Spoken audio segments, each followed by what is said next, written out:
Para ilmuwan menemukan patung baru di Pulau Paskah di dalam kawah gunung berapi tua. Mereka yakin sudah mencatat semua moai, sebutan untuk patung raksasa batu yang terkenal itu. Tapi penemuan ini mengubah apa yang kita tahu tentang mereka. Pertama, moai jarang sendirian, jadi kemungkinan akan ada penemuan lebih banyak lagi di area yang sama. Kedua, ini adalah moai pertama yang ditemukan di dasar danau. Para ilmuwan menemukannya saat sedang merestorasi lahan rawa di kawah gunung berapi. Danau yang tadinya ada di sana mulai mengering pada tahun 2018. Selama setidaknya 2 atau 300 tahun, danau itu nyaris 3 meter dalamnya. Jadi mustahil manusia bisa membangun atau menaruh patung di dasarnya. Ilmuwan memperkirakan moai berusia lebih dari 500 tahun. Ada kemungkinan suku Rapa Nui, pembangunnya, membawa patung itu ke sini saat danau mengering di masa lalu. Penemuan baru ini tingginya sekitar 1,5 meter, lebih kecil dari patung-patung lain di pulau itu. Bentuknya utuh dengan ciri khas yang mudah dikenali. Peneliti juga berencana melakukan penanggalan radiokarbon untuk mengetahui usia pastinya. Mereka tidak berencana memindahkannya dari lokasi penemuan karena anggota tertua komunitas Rapa Nui ingin patung itu tetap di tempatnya. Patung-patung moai membingungkan ilmuwan selama berabad-abad. Mereka tahu patung itu dibangun untuk menghormati kepala suku di pulau tersebut. Tapi nggak ada yang tahu kenapa lokasi-lokasi tertentu dipilih. Kebanyakan ditemukan di sepanjang pantai. Peneliti dari Binghamton University di New York memutuskan untuk mempelajari lokasi-lokasi patung moai lebih dekat dan menemukan kaitannya dengan air. Pulau Paskah punya tanah vulkanik berpori yang mudah menyerap hujan, sehingga tidak ada cukup sungai atau aliran air dan terlalu sedikit air tawar. Ratusan tahun lalu, penduduknya mengandalkan mata air tanah untuk minum. Air yang tersimpan jauh di bawah tanah dalam lapisan batuan atau tanah yang disebut aquifer mencapai titik di mana ia mengalir ke permukaan. Ketika air bawah tanah ini muncul di dekat pantai, ia bercampur dengan air laut asin, tapi kadar garamnya tetap cukup rendah sehingga aman diminum. Penduduk pulau biasa mengumpulkan air ini langsung dari sumbernya, dan sepertinya itulah sebabnya mereka membangun moai di sepanjang pantai, tepat di dekat sumber air terpenting mereka. Bagian utama sebagian besar patung moai terbuat dari tuff vulkanik dari tambang lokal di bekas gunung berapi. Material ini mudah diukir tapi tidak mudah diangkut. Itu sebabnya peneliti menemukan lebih dari 300 moai yang belum selesai di tambang tersebut dan sisanya berdiri di berbagai lokasi menghadap ke desa-desa. Sepertinya patung-patung itu diukir dengan posisi telentang, kemudian para pemahat melepaskannya dari batu, memindahkannya ke lereng, dan mengaturnya dalam posisi vertikal untuk menyelesaikan pekerjaan. Setelah itu, mereka baru memindahkan patung ke platformnya. Yang kita bicarakan adalah memindahkan patung-patung seberat separuh rumah satu lantai tak berfurnitur sejauh 5 km tanpa kendaraan atau alat modern. Pasti penduduk lokal punya metode transportasi yang unik. Para ilmuwan mencoba menirunya dan menarik replika moai di atas kereta luncur kayu. Mereka sempat mengira pohon palem bisa dipakai untuk itu, tapi teori ini sudah terbantahkan. Eksperimen paling berhasil sejauh ini adalah menggunakan tali untuk menggoyangkan patung di jalan dalam posisi berdiri. Ini terdengar masuk akal sih, karena legenda lokal Rapa Nui menyebutkan moai berjalan dari tambang. Tentu saja mereka butuh jalan yang bagus untuk sampai ke sana. Di awal abad ke-20, peneliti Catherine Routledge menemukan jaringan jalan berusia 800 tahun di pulau itu. Jalur selebar sekitar 4,5 meter ini membentang dari tambang dan ia menduga jalan-jalan itu bersifat seremonial, bukan hanya untuk patung. Dia bukanlah ilmuwan terkenal saat itu, jadi teorinya sebagian besar diabaikan. Beberapa dekade kemudian, petualang dan arkeolog terkenal Norwegia, Thor Heyerdahl menerbitkan teorinya. Dia menyebutkan jalan-jalan itu ada khusus untuk mengangkut moai dan beberapa patung terjatuh di sepanjang jalan karena suatu alasan. Tapi pada tahun 2010, peneliti menemukan patung-patung itu mencapai tujuan akhirnya karena semuanya ditempatkan di platform tersembunyi. Lantai jalan berbentuk U sehingga menarik patung besar di sepanjang jalan itu tidak akan mudah. Sekitar 4,5 meter jalan ini masih bisa ditemukan dan terlihat dari citra satelit.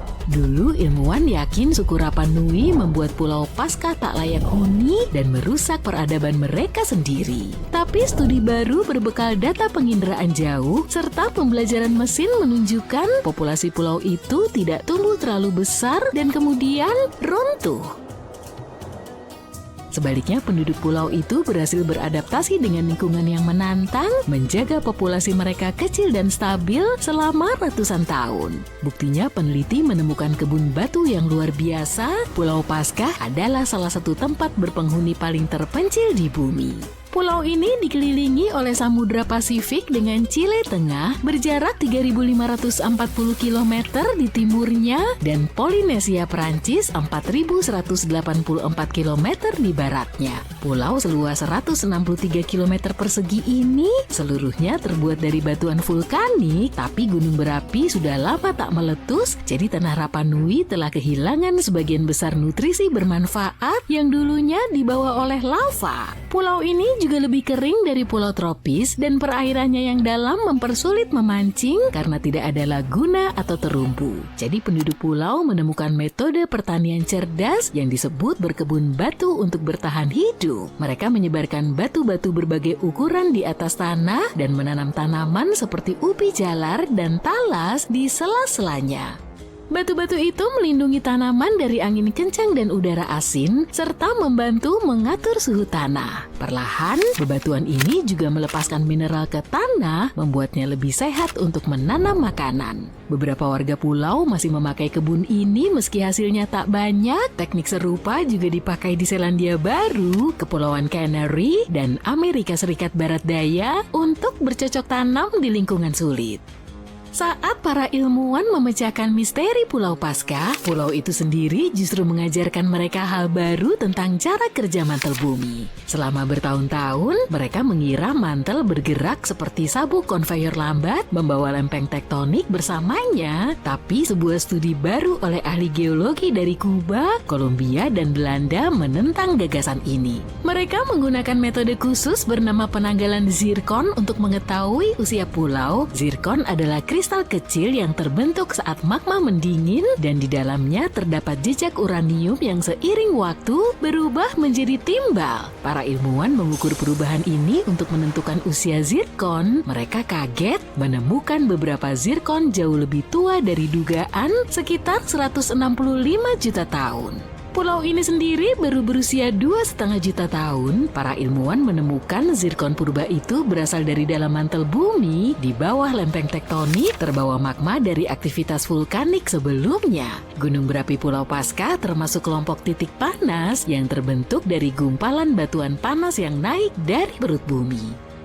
Normalnya, gumpalan panas ini diam di satu tempat sementara kerak bumi bergerak di atasnya, membentuk rantai pulau seperti Hawaii. Tapi penemuan zirkon purba di pulau yang lebih muda ini menunjukkan aktivitas bawah tanah ternyata.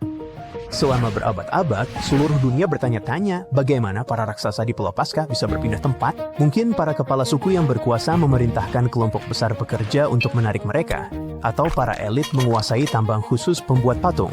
Tapi sekarang kita akhirnya tahu bahwa orang-orang Rapa Nui tidak menyeret patung moai mereka ke tempatnya seperti batang kayu tak bernyawa.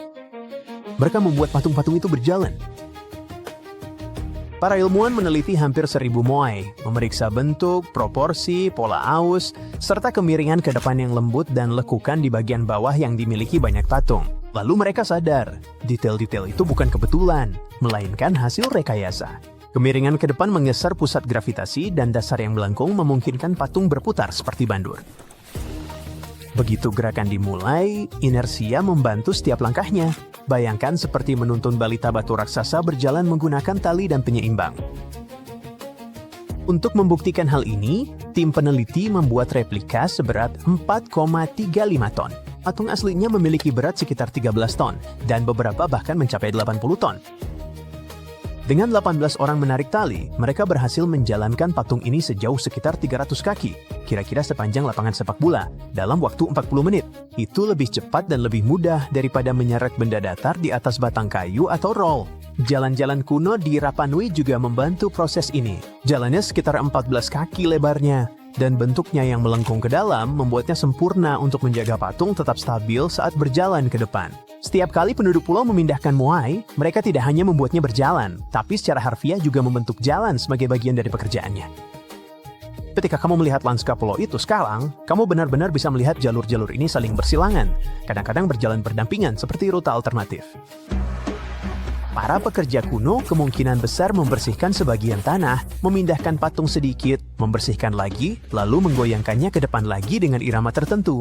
Sepertinya mereka menghabiskan waktu yang sama banyaknya untuk menyiapkan jalan seperti saat memindahkan patung itu sendiri. Jadi orang Rapa Nui kuno tidak membutuhkan ribuan pekerja atau mesin modern. Semuanya berjalan hanya dengan kecerdikan, irama, kerjasama tim, dan desain yang cerdas. Transportasi mereka bukan satu-satunya misteri Moai. Orang-orang tahu patung-patung itu dibuat untuk menghormati kepala suku penting, tapi tidak ada yang bisa menjelaskan kenapa penduduk pulau kuno memilih lokasi-lokasi itu secara spesifik. Sebagian besar Moai duduk tepat di sepanjang garis pantai, seolah-olah mereka sedang menjaga pulau. Jadi, sekelompok ilmuwan meneliti lebih dekat lokasi-lokasi itu, dan jawabannya ternyata berkaitan dengan air. Tanah vulkanik di Pulau Paskah sangat berpori, artinya air hujan cepat terserap ke dalam tanah. Karena itu, tidak ada cukup sungai atau aliran air, dan pulau itu akhirnya hanya memiliki persediaan air tawar yang sangat terbatas. Ratusan tahun yang lalu, penduduk pulau bertahan hidup berkat keluarnya air tanah. Pada dasarnya, air yang tersimpan jauh di bawah tanah dalam lapisan batuan atau tanah yang disebut akuifer akhirnya akan naik ke permukaan dengan sendirinya. Ketika air itu muncul di dekat pantai, air tersebut bercampur dengan air laut, tapi campurannya tetap cukup segar untuk diminum. Penduduk setempat ngambil air langsung dari titik-titik di pesisir itu, dan disitulah mereka membangun Moai. Mereka bukan sekadar menghias garis pantai, mereka menandai sumber air tawar terpenting di pulau itu. Sekarang, sebagian besar tubuh Moai terbuat dari tufa vulkanik, yaitu batuan lunak yang mudah dipahat. Dan sebagian besar patung itu dipahat di satu tambang di dalam sebuah gunung berapi kuno. Pada Oktober 2023, kebakaran hutan melanda tambang tersebut. Dan semua orang yang peduli dengan Rapa Nui sangat khawatir. Apakah situs itu akan mampu bertahan dari bencana di masa depan? Jadi ketika sekelompok ilmuwan tiba pada Januari tahun berikutnya, sebuah kelompok masyarakat lokal meminta mereka untuk mendokumentasikan tambang itu, kalau-kalau terjadi kebakaran lagi yang merusaknya secara permanen. Para ahli geografi langsung menyambut kesempatan itu dan meluncurkan sekitar 30 penerbangan drone di atas tambang tersebut. Penerbangan demi penerbangan, mereka mengumpulkan 22.000 foto yang luar biasa. Setelah itu, mereka menghabiskan berbulan-bulan memproses gambar-gambar tersebut dengan perangkat lunak komputer yang menyatukan setiap bagian menjadi satu model 3 dimensi yang sangat detail. Sekarang, siapapun di dunia bisa menjelajahi Ranoraraku, salah satu tambang paling penting di Pulau Paskah, tanpa harus menginjakan kaki di pulau itu. Tentu saja, model 3D itu bukan sekedar platform turnaring. Tim tersebut menyadari bahwa ada beberapa bengkel di dalam tambang, dan teknik memahat berubah dari satu lokasi ke lokasi lainnya. Jadi tidak ada satu kepala suku yang memberitahu mereka bagaimana cara melakukannya, melainkan setiap tempat berfungsi seperti bengkel sendiri yang terikat pada klan keluarga tertentu. Ini juga bisa menjadi bukti lain bahwa Moai dapat dipindahkan dengan jauh lebih sedikit orang daripada yang pernah dipercaya, mungkin hanya sekitar 20 hingga 50 orang. Itu kira-kira seukuran keluarga besar atau kelompok garis keturunan kecil di Pulau Paskah. Sebagian besar patung dipahat saat berbaring kelentang dari atas ke bawah. Dalam metode yang paling umum, para pemahat memfokuskan pada wajah terlebih dahulu, membentuk mata, hidung, dan mulut. Lalu memahat garis luar kepala dan tubuh di sekitar bagian-bagian tersebut. Metode kedua, membalik urutan tersebut. Mereka memahat seluruh blok menjadi bentuk dasar Moai terlebih dahulu, dan tidak menambahkan detail apapun sampai nanti. Dan dalam beberapa kasus langka, para pemahat mengerjakan batu dari samping dan langsung memahat ke tebing yang hampir vertikal, yang pastinya membutuhkan keahlian luar biasa. Dan tepat ketika para peneliti telah memetakan lebih dari 1.000 moai dan mengira mereka sudah mengetahui semuanya, pulau itu memberikan kejutan tak terduga. Di tengah dasar danau yang telah mengering, di tempat yang tak pernah diduga siapapun, sebuah patung lain muncul pada tahun 2025. Itu adalah patung pertama yang ditemukan di dasar danau, dan mungkin bukan yang terakhir. Selama setidaknya 2 atau 300 tahun, Laguna itu memiliki kedalaman hampir 3 meter, jadi mustahil bagi manusia untuk membangun atau menaruh patung di dasarnya. Para ilmuwan memperkirakan moai itu berusia lebih dari 500 tahun. Ada kemungkinan bahwa orang-orang Rapa Nui yang membangunnya mungkin membawa patung itu ke sini ketika danau tersebut kering di masa lalu. Penemuan baru itu ternyata memiliki tinggi sedikit lebih dari 1,5 meter, yang lebih kecil dibandingkan patung-patung lain di pulau itu. Seiring wilayah tersebut terus mengering, dasar danau mulai memperlihatkan apa yang telah disembunyikannya entah sudah berapa lama. Bisa jadi masih ada lebih banyak patung yang tersembunyi di bawah rerumputan tebal yang tumbuh di atas danau selama berabad-abad. Sekarang setelah air surut, para ilmuwan mungkin bisa menggunakan alat pendeteksi bawah tanah untuk mengetahui apa yang terkubur di bawah permukaan. Sementara para peneliti terus mempelajari patung-patung itu dan memecahkan misterinya, alam justru menjadi lawan mereka. Sebuah studi baru menunjukkan bahwa pada tahun 2080, gelombang musiman bisa bergerak cukup jauh ke daratan, hingga menghantam beberapa patung moai raksasa di Pulau Paskah. Raksasa batu ini telah bertahan menghadapi segalanya. Terik matahari, angin kencang yang tak henti-hentinya, hujan deras, lumut yang perlahan merambat di permukaannya, bahkan kebakaran hutan. Namun kenaikan permukaan laut sudah mengancam pesisir pulau, dan kini moai menghadapi bahaya yang lebih besar dari apapun yang pernah mereka alami sebelumnya. Para peneliti membuat model digital yang sangat detail, kembaran digital dari sebuah teluk di pesisir tenggara pulau itu. Mereka menjalankan serangkaian simulasi untuk melihat bagaimana skenario kenaikan permukaan laut yang berbeda akan mengubah pergerakan ombak di teluk tersebut. Hasil simulasi ini menunjukkan bahwa ombak bisa mulai mencapai 15 moai di situs itu pada tahun 2080, dan salah satu patung yang paling dikenal serta paling sering difoto di pulau itu bisa saja tergenang air. Tempat ini berada di atas sebuah platform upacara besar dan menarik lebih banyak pengunjung dibandingkan hampir semua lokasi moai lain di Rapa Nui. Dan bahayanya tidak berhenti sampai di situ. Puluhan fitur budaya penting lainnya di sekitar lokasi itu juga terancam. Tempat tinggal kuno, petroglif yang dipahat di batu, situs pemakaman, kebun batu tua, pada dasarnya seluruh memori fisik sejarah budaya Rapa Nui. Jika pulau ini tidak mampu mengelola resiko-resiko tersebut, status warisan dunia UNESCO-nya bahkan bisa hilang. Sekarang, setelah para peneliti memahami ancamannya dengan lebih jelas, mereka ingin menggunakan pengetahuan ini untuk membantu melindungi pulau tersebut. Para ilmuwan berharap dapat bekerja sama secara erat dengan komunitas lokal untuk melindungi warisan budaya Rapa Nui bagi generasi mendatang.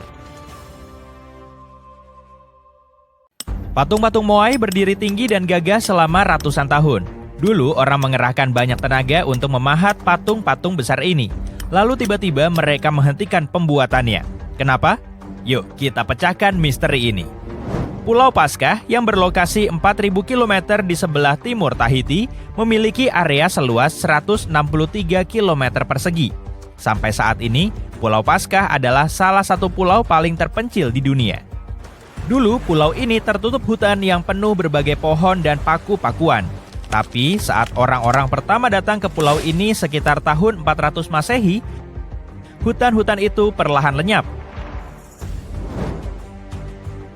Sejak 1250 Masehi, patung-patung moai muncul di seluruh pulau. Orang membuatnya dari berbagai batuan, abu vulkanik yang dikempa, batuan basal, trasit, dan skoria merah. Karena ini pulau vulkanik, inilah semua bahan yang harus dipakai pembuat patung. Dan begitu pekerjaan selesai, mereka menutupi karya itu dengan batu apung.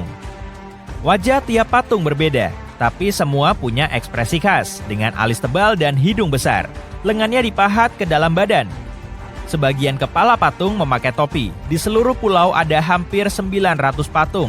Ukurannya lain-lain. Tinggi rata-rata patung 4 meter dan yang terbesar mencapai ketinggian 10,1 meter dan beratnya sampai 82 ton.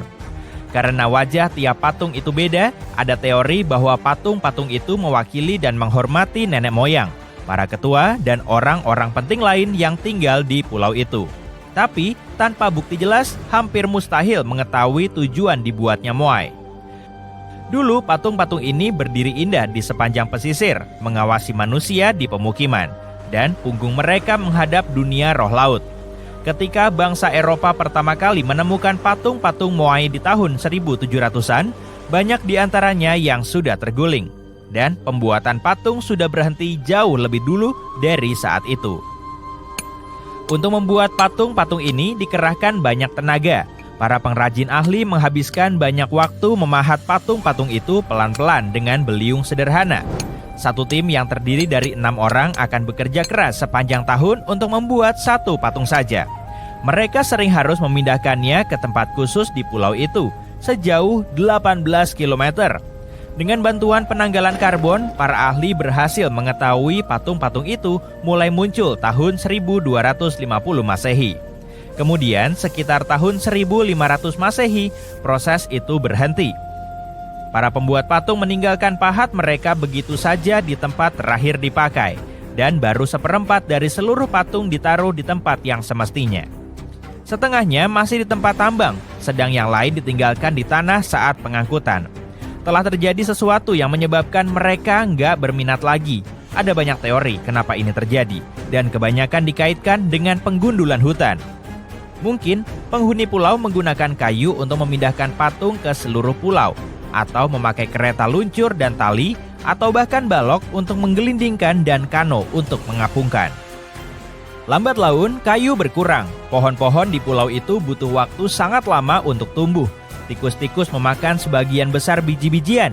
Orang banyak memakai kayu, dan mereka butuh kayu bukan cuma untuk hal-hal praktis, tapi juga untuk bikin patung.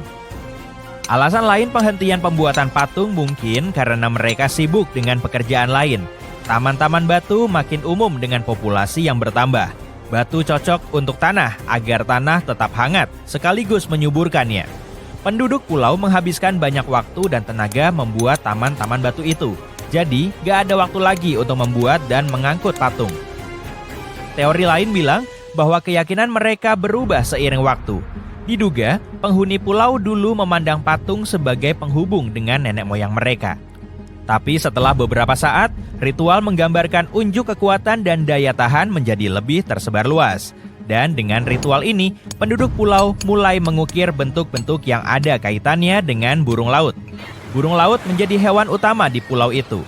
Mereka mulai percaya nenek moyang mengawasi mereka melalui burung-burung, bukan patung. Jadi nggak ada alasan lagi untuk membangun Moai. Bagaimanapun teori-teori ini mungkin benar. Masalahnya pulau kecil ini nggak bisa mendukung populasi yang bertambah. Yang dulunya tanah subur tertutup hutan dengan cepat berubah jadi lanskap gersang. Selama beberapa abad pertama mereka mengandalkan sumber daya hutan. Sekitar 1550 setelah hutan menghilang, pertanian jadi lebih penting. Suku-suku yang dulu bekerja sama membangun monolitik fantastis menjadi bersaing satu sama lain. Saat memperjuangkan tanah dan sumber daya ini, mereka menggulingkan patung-patung Moai untuk mengurangi pengaruhnya. Abad-abad sesudahnya, semua patung sudah digulingkan, tapi nggak semuanya dengan sengaja.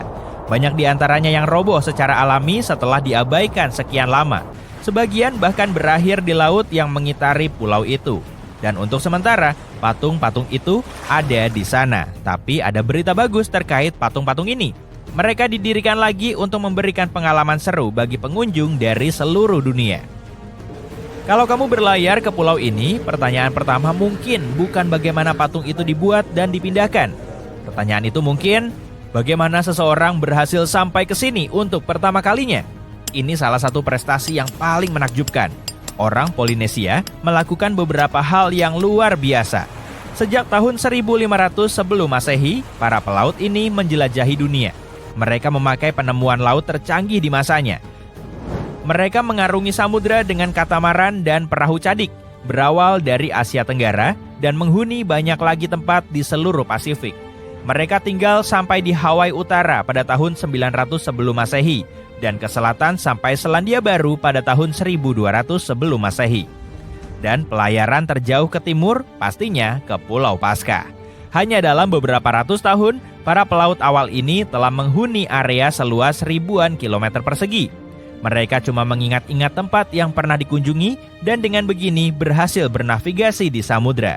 mereka memakai banyak teknik.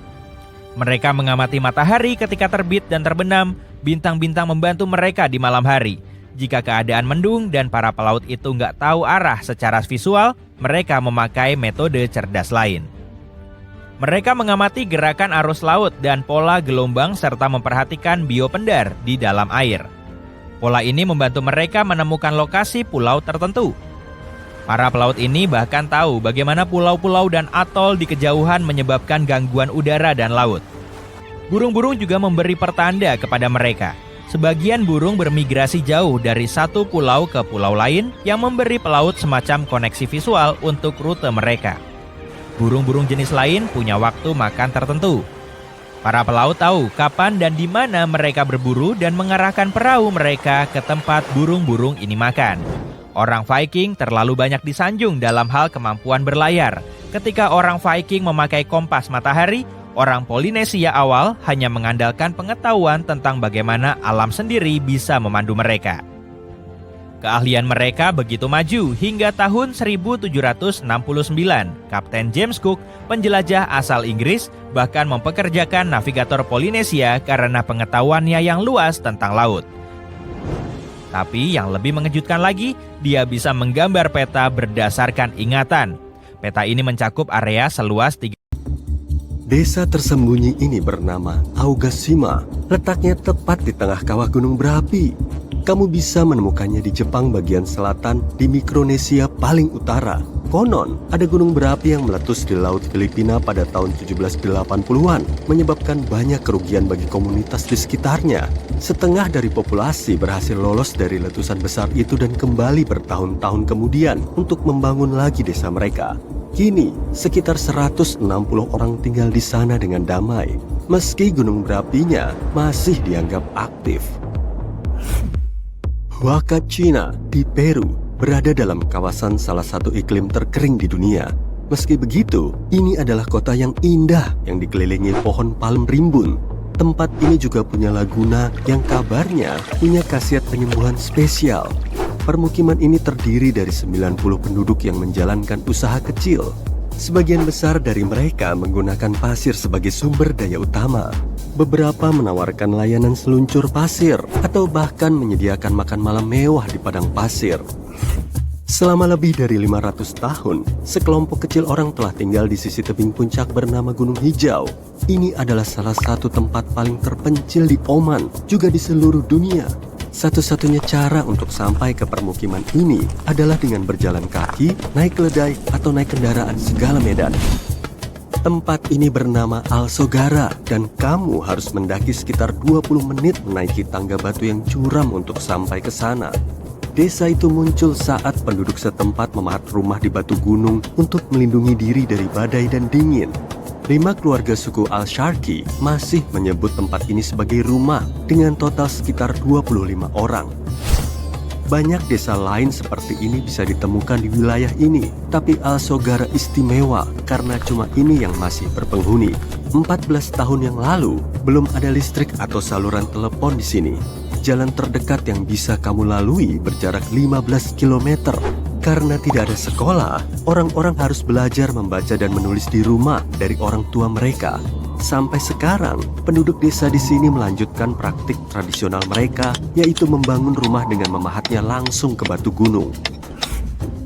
Salah satu permata Yunani yang paling indah adalah Monemvasia, sebuah kota kastel yang terletak di tenggara Peloponnesa. Kota ini dirancang agar tidak terlihat dari daratan utama untuk perlindungan tambahan. Kamu hanya bisa melihatnya dari laut, dan untuk mencapainya, kamu harus mengikuti jalur sempit yang menghubungkannya dengan daratan. Dan dari sanalah namanya dibuat, karena artinya adalah satu jalur. Monemvasia dibangun pada abad pertengahan, diukir secara eksklusif di batu gunung. Kini, banyak rumah tua telah diubah menjadi rumah penginapan dan hotel mewah. Bukan cuma arsitekturnya yang menakjubkan dan terpelihara dengan indah, tempat ini juga dikelilingi perairan yang jernih. Kota tanpa jalanan, mari kita singgah ke Giethoorn di Belanda. Kita akan bepergian naik perahu di sini. Kota ini sangat damai. Mungkin karena semua orang di sini bepergian lewat kanal air, bahkan surat juga dikirim lewat air. Karena tak ada lalu lintas dan orang-orang jarang bepergian, kota ini benar-benar hening. Begitu heningnya, suara paling keras yang bisa didengar adalah suara bebek yang sesekali terdengar. Tempat berikutnya awalnya dimulai sebagai set film, tapi Hobbiton di Selandia Baru masih ada bahkan setelah pembuatan film The Lord of the Rings dan The Hobbit rampung. Tur ke kota yang menawan ini masih tersedia. Ada sekitar 44 lubang hobbit meski hanya sebagian yang terbuka untuk umum. Desa tebing terpencil, Gasadaler, di Kepulauan Faroe, cuma berpenduduk 11 orang. Tempat ini dikenal akan air terjunnya yang indah yang jatuh langsung ke Samudra Atlantik. Kamu cuma bisa ke sana dengan jalan kaki dan mendaki gunung. Itu pun belum lama ini. Namun, sebuah terowongan telah dibangun baru-baru ini, membuat tempat itu mudah diakses dengan mobil. Musikal Popeye tahun 1980-an punya latar khusus yang dibangun di Malta. Latarnya ini tidak dibongkar setelah syutingnya selesai. Dan desa Popeye kini menjadi rumah bagi beberapa bangunan kayu berwarna indah dan sekelompok aktor. Ada banyak kegiatan seru di sana, seperti menonton pertunjukan teater, naik perahu, mengunjungi museum, atau sekadar menjelajahi desa kreatif ini. Desa tertua dan paling banyak difoto di Austria bernama Hallstatt. Ini adalah permata Eropa yang tersembunyi dengan bangunan tua yang terpelihara indah dan danau garam bawah tanah. Ini juga merupakan rumah bagi museum dengan artefak berusia 7.000 tahun dan tambang garam tertua di dunia. Fort Bertanje di Belanda adalah bangunan kecil berbentuk mirip bintang. Bukan cuma kreatif, tempat ini dibangun seperti ini untuk tujuan pertahanan. Ini memberi keuntungan strategis bagi para penjaga benteng karena mereka bisa memandang 360 derajat ke segala arah. Saat ini, konstruksi ini terpelihara dengan sempurna, termasuk bangunan-bangunan tua, jalanan berbatu, kincir angin kayu, dan jembatan-jembatan canggih. Di Maroko, ada desa tanah tradisional yang seluruhnya terbuat dari batu bata. Kamu bisa menemukannya di lembah dekat Pegunungan Atlas, 50 km dari ibu kota Maroko. Pedagang yang mengikuti jalur perdagangan Trans-Sahara melewati kota ini membawa rempah-rempah dan emas. Karena jalur perdagangan menjadi makin kurang populer, banyak dari benteng ini ditinggalkan dan sekarang menjadi peninggalan yang dilestarikan. Ini adalah salah satu tempat terbaik untuk bermain ski di dunia, tapi masih tersembunyi dari khalayak luas. Tak heran jika penduduk setempat menyebutnya sisir rahasia lembah. Terletak di Austria, desa kecil Warp hanya punya beberapa ratus penduduk. Tempat ini bukan cuma desa paling bersalju di bumi, tapi juga punya akses ke salah satu lereng ski terbesar di dunia. Popularitasnya lumayan meningkat pada tahun 2013 saat pembangunan jalan berkecepatan tinggi selesai di dekat sana. Burano di Italia adalah salah satu pulau paling warna-warni di dunia. Karena warnanya yang cerah, daerah ini hampir mirip daerah tropis. Ada banyak perairan hijau zamrud, rumah-rumah indah, dan menara lonceng abad ke-17. Tradisi pembuatan rendanya membawa Leonardo da Vinci ke pulau itu pada tahun 1400-an. Dia membeli sepotong kain di sana, lalu menggunakannya untuk desain kubah Milan yang terkenal. Kalau kamu punya paspor Inggris, kamu pasti akrab dengan kota kecil Byberry yang indah karena pemandangannya ada di tanda pengenalmu itu. Ini adalah salah satu kota paling menawan di Eropa karena terdiri dari bangunan batu yang berdiri di Sungai Colne. Foto di paspor Inggris adalah Arlington Row, deretan pondok penenun yang berasal dari abad ke-14. Kota Coober Pedy di Australia sebagiannya berada di bawah tanah. Semua ini dimulai pada tahun 1915 saat deposit opal ditemukan di sana. Sampai saat ini, kota ini masih menjadi tambang opal terbesar di dunia. Orang-orang yang tinggal di sana mengetahui bahwa akan lebih nyaman bagi mereka untuk tetap berada di bawah tanah karena suhu di luar bisa mencapai 50 derajat Celcius. Jadi, permukiman ini sekarang punya toko dan galeri bawah tanah. Coober Pedy juga merupakan rumah bagi hotel bawah tanah bintang 4 pertama di dunia. Untuk mengunjungi lokasi paling terpencil di seluruh dunia ini, kamu harus bersiap untuk perjalanan yang cukup jauh. Jika kamu bepergian dari Amerika Serikat misalnya, rute termudah ke sana adalah penerbangan selama 15 jam ke Cape Town, Afrika Selatan, diikuti dengan naik perahu selama 6 hari. Setelah itu, barulah kamu sampai di Tristan da Cunha. Atau kamu bisa melakukan pelayaran selama sebulan melintasi Samudra Atlantik Selatan. Tinggal pilih aja, kamu wajib membuat rencana matang, karena hanya ada 9 perjalanan perahu ke pulau itu setiap tahunnya.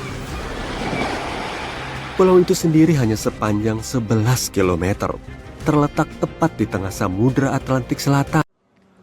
Selama ini kita semua meyakini Stonehenge adalah observatorium paling kuno di dunia, tapi kini ada pesaing kuat untuk gelar itu. Nabta Playa dibangun lebih dari 3.000 km jauhnya di Mesir Selatan, ribuan tahun sebelum Stonehenge dan jauh sebelum piramida Giza.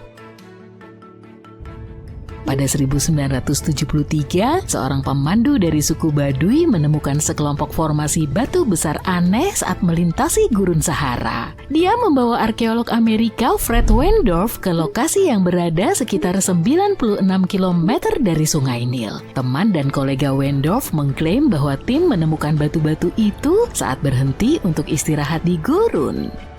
Apa yang mereka temukan mengubah sejarah. Awalnya, Wendorf mengira struktur batu itu hanyalah formasi alami. Tapi kemudian ia sadar daerah ini dulunya danau, yang berarti seharusnya nggak ada bebatuan alami di sana. Dia terus kembali ke lokasi ini selama beberapa dekade, dan pada awal 1990-an, timnya menemukan lingkaran batu yang tampak sejajar bintang-bintang dengan cara yang nggak bisa dijelaskan. Setelah 7 tahun mencoba memecahkan misteri situs ini, Wendorf menghubungi seorang ahli arkeoastronomi. Mereka mempelajari bagaimana orang-orang kuno menggunakan bintang-bintang.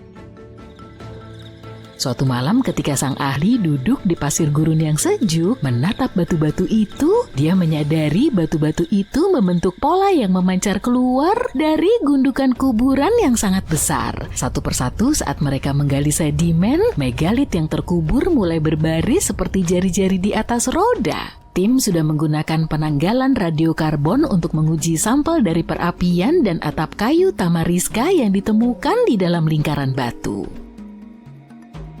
Nabta Playa memiliki puluhan batu berdiri, semuanya setinggi beberapa meter. Beberapa di antaranya berada tepat sejajar dengan matahari terbit pada hari-hari tertentu, dan yang lainnya sejajar dengan bintang-bintang terang di langit. Di tengah lingkaran besar, ada 6 batu khusus yang mungkin digunakan untuk ritual atau menandai waktu-waktu penting dalam setahun. Di sekelilingnya ada 29 batu berdiri yang mungkin berfungsi seperti kalender sederhana untuk membantu menandai peristiwa penting seperti titik balik matahari musim panas, hari terpanjang dalam setahun. Ketika matahari terbit di tempat yang tepat, itu menjadi pertanda musim hujan akan datang. Lingkaran batu itu pernah sejajar dengan bintang-bintang paling terang di langit utara, Arcturus, Sirius, dan Alpha Centauri. Beberapa batu bahkan mengarah ke rasi bintang Orion. Dengan menelusuri pergerakan Arcturus di langit, mereka menemukan pergerakannya sangat cocok dengan lingkarannya sekitar tahun 4800 sebelum Masehi. Itu menjadikannya situs astronomi tertua yang pernah ditemukan, dan penduduk Nabta Playa mungkin sudah mengamati bintang-bintang ribuan tahun sebelum teleskop ditemukan. Sepertinya lingkaran ini memiliki arti penting bagi orang-orang yang tinggal serta yang melakukan perjalanan melintasi gurun. Lebih dari 10.000 tahun lalu, zaman es panjang, dingin dan kering yang telah berlangsung puluhan ribu tahun akhirnya mulai menghilang. Afrika Utara mengalami muson dan hujan besar yang mengisi danau-danau musiman, jadi sebagian gurun berubah menjadi oasis yang berumur pendek. Bagi para nomaden yang menjelajahi tempat yang keras ini, hujan musim panas adalah segalanya. Seluruh cara hidup mereka berkisar pada ternak, dan saat para arkeolog membuka makam utama di Nabta Playa, mereka menggali tulang belulang sapi dan bahkan batu besar yang diukir menjadi bentuk sapi. Orang-orang yang membuatnya mengikuti panduan bintang-bintang dan menemukan lubang air tersembunyi seperti Nabta Playa yang kemungkinan besar menampung air selama sekitar 4 bulan dalam setahun, dimulai dengan muson musim panas. Tapi dulu belum ada bintang utara, jadi mereka dipandu oleh bintang-bintang terang dan langit yang tampak berputar-putar di atasnya. Ketika danau penuh, batu-batu terendam sebagian dan dari pantai barat akan terlihat pantulan bintang-bintang di atas air yang gelap. Nabta Playa nggak seterkenal Stonehenge, mungkin karena batu-batunya terkubur, sedangkan pemandangan terkenal di Inggris ini terbuka untuk pengunjung selama ribuan tahun. Sayangnya ketika Nabta Playa menjadi terkenal, ada turis yang merusak beberapa bagiannya dengan memindahkan batu-batu di sekitarnya yang mengacaukan susunan bintang kuno. Untuk melindunginya, otoritas memindahkan semuanya ke museum di mana orang-orang bisa melihat batu-batu dan patung sapi berukir tanpa merusaknya. Observatorium Mesir bukanlah satu-satunya konstruksi yang mirip dengan Stonehenge. Ada beberapa versi yang digunakan untuk tujuan berbeda, mulai dari Jerman dan Prancis hingga Amerika Serikat dan Andes di Peru Utara. Yang terakhir ini sebenarnya salah satu struktur besar tertua yang pernah dibangun di wilayah ini. Plaza melingkar ini terbuat dari 2 dinding batu raksasa yang disusun melingkar. Kemungkinan besar ini digunakan untuk upacara dan pertemuan. Menurut penanggalan karbon, struktur ini sudah berusia sekitar 4.750 tahun, yang berarti dibangun sebelum piramida agung Mesir dan Stonehenge. Plaza ini memiliki 2 pintu masuk dan lapisan khusus dari tanah liat, tanah, kerikil, dan arang di bawahnya. Struktur ini direncanakan dan dibangun dengan hati-hati. Para arkeolog juga menemukan potongan keramik, kristal kuarsa, dan batu permata di situs tersebut. Jadi ini tempat yang istimewa. Orang-orang mengunjunginya selama berabad-abad, tapi pada suatu titik tempat ini ditutup, mungkin karena perubahan kepercayaan dan tradisi. Penemuan terbaru adalah sisa-sisa lingkaran kayu besar yang kira-kira seusia dan memiliki kemiripan dengan Stonehenge di Denmark. Struktur terbuka ini kemungkinan besar merupakan bagian dari area khusus tempat orang-orang prasejarah dari zaman Neolitikum akhir dan zaman perunggu awal berkumpul untuk melakukan ritual dan upacara. Lingkaran itu terdiri dari 45 tiang kayu raksasa membentuk cincin besar dengan diameter sekitar 30 meter. Kayu-kayunya udah nggak ada lagi, tapi para ilmuwan percaya kayu-kayu tinggi pernah berdiri di dalam lubang-lubang itu membentuk lingkaran yang mengesankan. Nggak ada yang tahu persis fungsi lingkaran ini, tapi para arkeolog menemukan tulang belulang hewan dan sisa-sisa makanan di situ serupa. Jadi mungkin orang-orang dulu berkumpul di sana untuk jamuan dan ritual.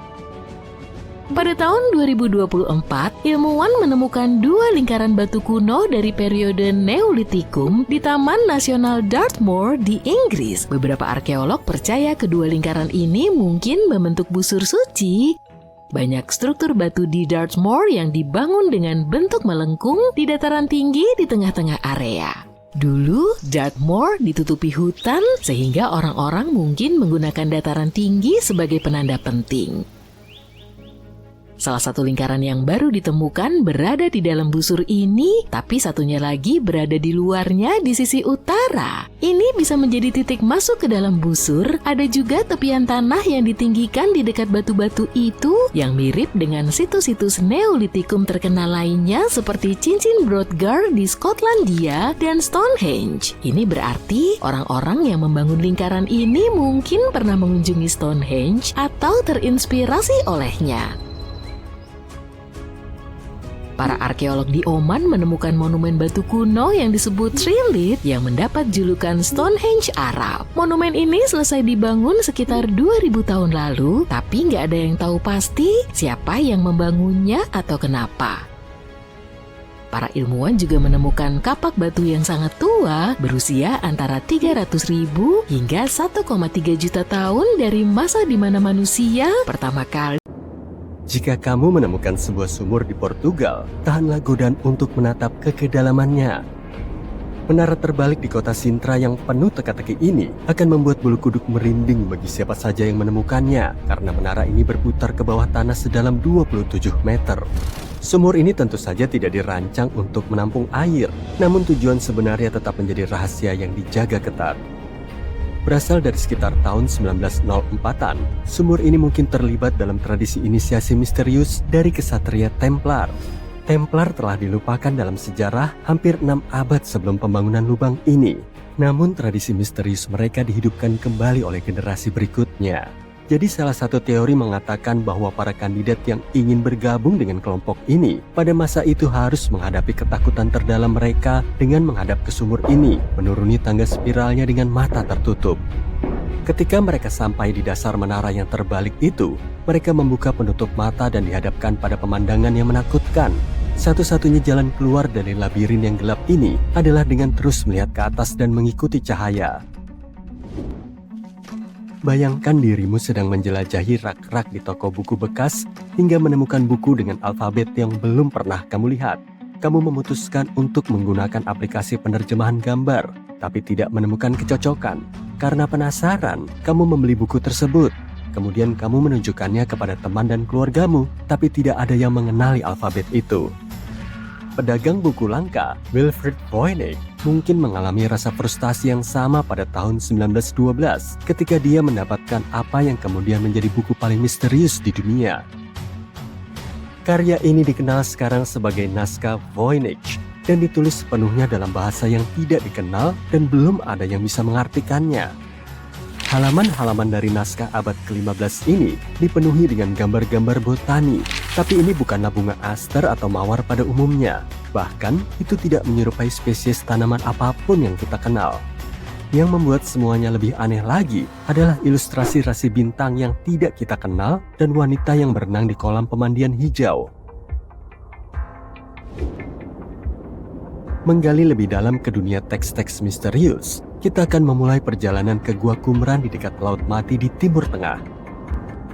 Pada tahun 1949, sebuah tim arkeolog menemukan 2 gulungan yang terbuat dari tembaga yang sangat teroksidasi di situs tersebut. Membuka gulungan itu merupakan tantangan besar, jadi mereka memutuskan memotong gulungan menjadi 23 bagian untuk menyelidikinya. Bayangkan betapa terkejutnya mereka ketika melihat kata-kata Ibrani seperti emas dan perak bermunculan. Tapi tidak, itu bukan faktor kuno. Itu lebih mirip peta harta karun yang menunjukkan jalan menuju lebih dari $1 juta. Sayangnya harta karun itu tidak pernah ditemukan. Namun bukan karena tidak pernah mencoba, soalnya pencariannya tidak semudah kelihatannya. Beberapa kosakata dalam Cooper Scroll bersifat teknis, dan beberapa lokasi geografis masih menjadi misteri. Ada juga satu kemungkinan terakhir, mungkin itu semua adalah karya fiksi, seperti kisah bajak laut di masa lalu. Orang-orang sering membicarakan tentang tatapan Mona Lisa yang menghantui, yang seakan-akan mengikutimu dimanapun kamu berada. Tapi pertanyaannya, apakah Mona Lisa punya alis? Kamu benar jika menjawab tidak, dan ketiadaan alisnya menambah lapisan mistik pada tatapannya. Penjelasan yang paling umum adalah bahwa standar kecantikan berbeda, dan mungkin mencabut rambut di atas mata adalah hal yang biasa pada abad ke-15. Tapi lihatlah lukisan-lukisan Italia lainnya dari masa itu, seperti La Schiavona atau potret seorang gadis muda. Ya, ada alis, jadi tidak semua orang sepenuhnya senang dengan teori ini, seperti penemu Prancis Pascal Cote. Dia menghabiskan 3.000 jam untuk menganalisis pindaian lukisan tersebut agar menggali semua lapisan mahakarya Leonardo da Vinci. Kini dia mengklaim bahwa Mona Lisa pernah memiliki alis, namun hilang seiring waktu karena pembersihan dan restorasi. Namun beberapa sejarawan masih mempertanyakan temuannya, yang berarti bahwa gaya Mona Lisa atau ketiadaan alisnya masih menjadi misteri yang belum terpecahkan. Kamu memutuskan untuk melakukan perjalanan ke Rio de Janeiro, dan semua orang memberitahumu bahwa Gunung Surga Love wajib dikunjungi. Ketika kamu melihat gunung tersebut dari kejauhan, kamu menyadari bahwa batu tersebut memiliki rongga. Namun sekitar tengah hari, seluruh pemandangan berubah. Bayangan di rongga itu berbentuk seekor burung ibis tepatnya. Legenda setempat menghubungkan bentuk burung ini dengan dewa Mesir kuno, Thoth. Seolah-olah orang Mesir kuno pernah mengunjungi Rio de Janeiro dan entah bagaimana terinspirasi oleh fenomena alam itu. Tapi itu mungkin hanya kebetulan, ya secara harfiah. Namun misteri yang sebenarnya terletak di perairan sekitar Sugarloaf Mountain.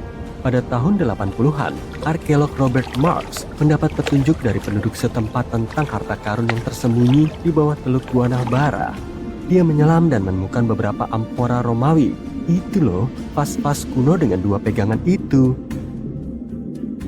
Penemuannya berpotensi memberikan bukti adanya bangkai kapal Romawi yang mungkin telah mencapai Brasil 17 abad sebelum Portugis menginjakkan kakinya di sana.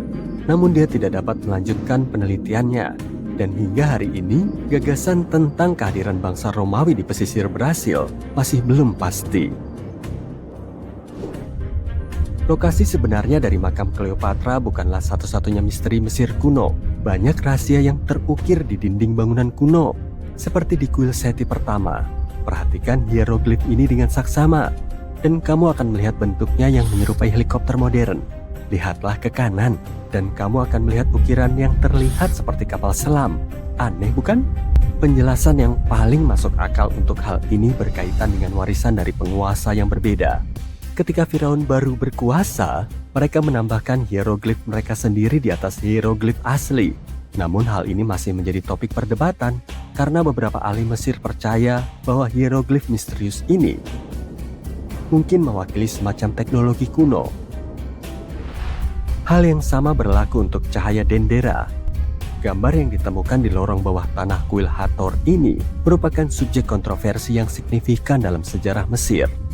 Beberapa peneliti berpendapat bahwa prasasti tersebut hanya menggambarkan matahari terbit, sementara yang lainnya menafsirkannya sebagai bukti adanya sistem pencahayaan modern dan memang mirip dengan tabung Crookes, salah satu eksperimen awal pelepasan listrik.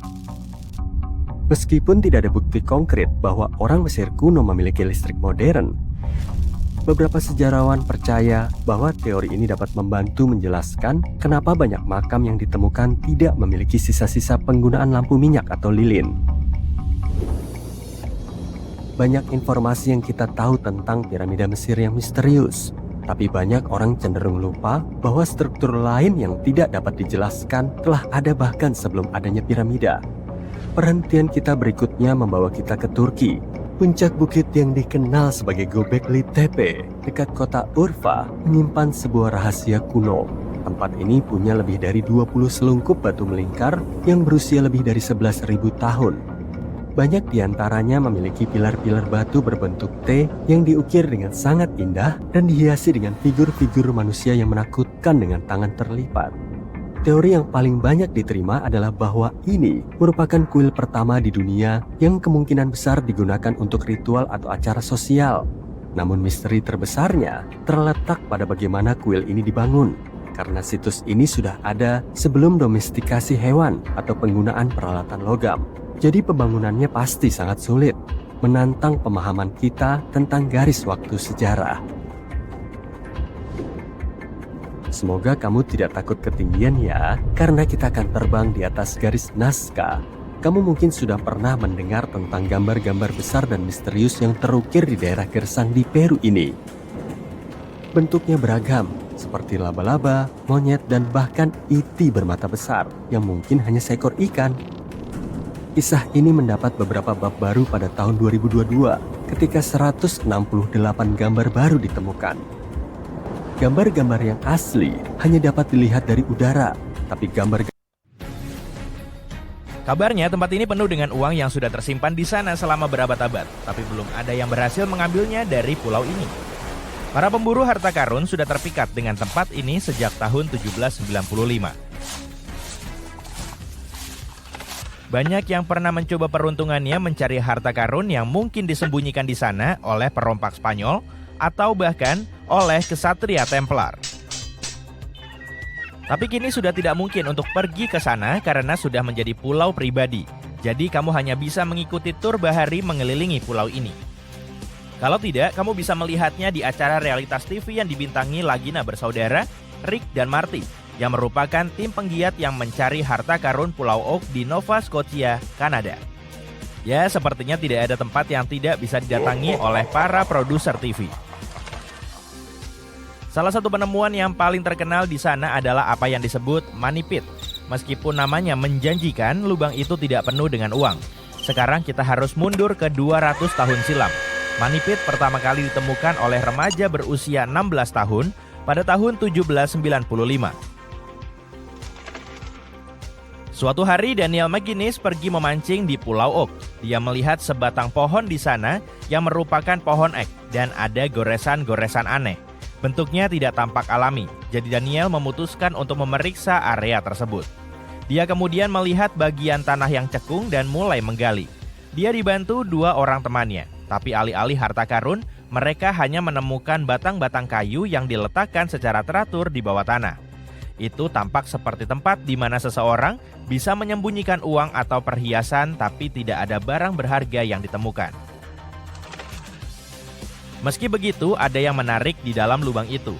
Seseorang menemukan sebuah batu granit di sana dengan ukiran di permukaannya. Sudah banyak yang mencoba memecahkannya, tapi kebanyakan berakhir gagal. Tapi ada satu yang berhasil diterjemahkan, yang berbunyi 40 meter di bawah, 2 juta pound terkubur. Ya, seharusnya McGinnis dan teman-temannya menggali lebih dalam. Hal menarik berikutnya dari Money Pit adalah sabut kelapa yang ditemukan di sana. Kabarnya, sejumlah besar sabut ini ditemukan di kedalaman 18,3 meter. Ini mungkin tidak mengejutkan bagimu, tapi ada satu hal yang harus kuingatkan. Pulau Oak berada di Nova Scotia, Kanada. Pohon kelapa tidak tumbuh di sana. Yang terdekat berjarak sekitar 2.400 km dari Nova Scotia, yang memperjelas bahwa seseorang membawa sabut kelapa ini dengan sengaja. Para peneliti mengemukakan sebuah gagasan bahwa sabut kelapa mungkin saja digunakan untuk membuat tali yang digunakan untuk menurunkan semua harta karun ke dalam lubang. Selanjutnya tidak hanya ada satu, tapi 2 misteri. Pada akhir tahun 1800-an, Oak Island Treasure Company memeriksa dan menggali pulau ini secara menyeluruh. Semua orang percaya ada benda sangat besar disembunyikan di sana. Mereka berhasil mengebor 46,6 meter ke bawah tanah, kira-kira setara 15 rambu lalu lintas yang saling ditumpuk. Kamu mungkin sudah bisa menebak mereka tidak menemukan emas dan berlian dalam jumlah besar. Tapi mereka menemukan sebuah manuskrip. Ada teori yang bilang itu adalah salah satu naskah Shakespeare yang hilang. Beberapa ilmuwan percaya manuskrip tersebut disembunyikan di sana oleh penulis sekaligus ilmuwan Francis Bacon, penulis asli karya-karya Shakespeare.